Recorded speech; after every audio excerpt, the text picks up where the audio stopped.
Nandalo fahasahiranana avokoa nanoloana iny fitokonan'ny fiara-pitatitra iny araka izany na ireo mpianatra na ihany koa ireo mpiasa amonjy izany toeram-piasana izany. Anjantsika eo ny mahakasika an'iny fitokonan'ny fiara-pitatitra iny fa mbola ijany eo amin'izay resaka fitokonana izay hatrany isika. Tsy mbola mivaha ary tsy mbola ny farana ny olana eo amin'ny mpivarotra amoron-dalana sy ny kaominina Antananarivo renivohitra. Nidina an-dalambe teny Analakely ireo mpivarotra io maraina io mitaky indrindra ny amoahana. Ny naman'izy ireo izay voasambotra ny Alakamisy teo nandritra ny fifanenjena teo amin'ny rontota. Jemimara Daniela sy Mamira Samuel no mitondra ny fanadetiana. Nidina an-dalambe ireo mpivarotra maraina io mitaky ny amoahana naman'izy ireo izay voasambotra ny Alakamisy teo nandritra ny savorivory teo amin'ny rontota dia ny mpivarotra amoron-dalana sy ny mpiasan'ny kaominina ka naparatra polisy kominaly iray nandritra ny fifanenjehana.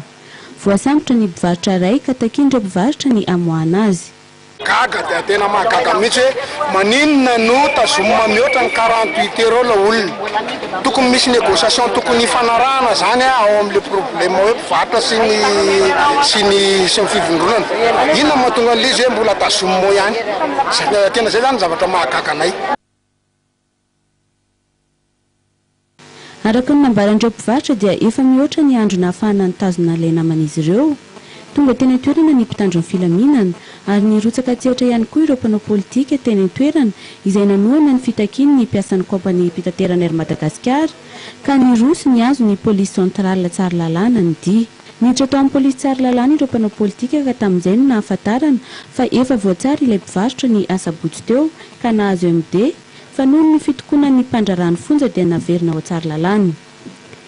Farany tao zany dia nanazava zany ao amin'ny komisaria centrale fa tsy ry zareo no nisambotra an'le olona fa olona fa voasambotra tany amin'ny kominy no entina anakaty ary ny ry zareo nanao amin'ny procédure dia no entin'ry zareo tany amin'ny fitsarana.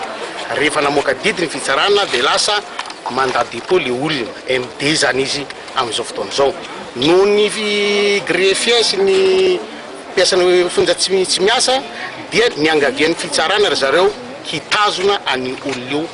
Ireo mpivarotra etsy ankilany nilaza fa anohy ny tolona sy ny fitakiana manoloana ny tsirariny atao amin'izy ireo. Raha tsy ahivina dia efa nanomboka ny volana janoary ny olana teo amin'ny mpivarotra amoron-dalana sy ny kaominina Antananarivo renivohitra.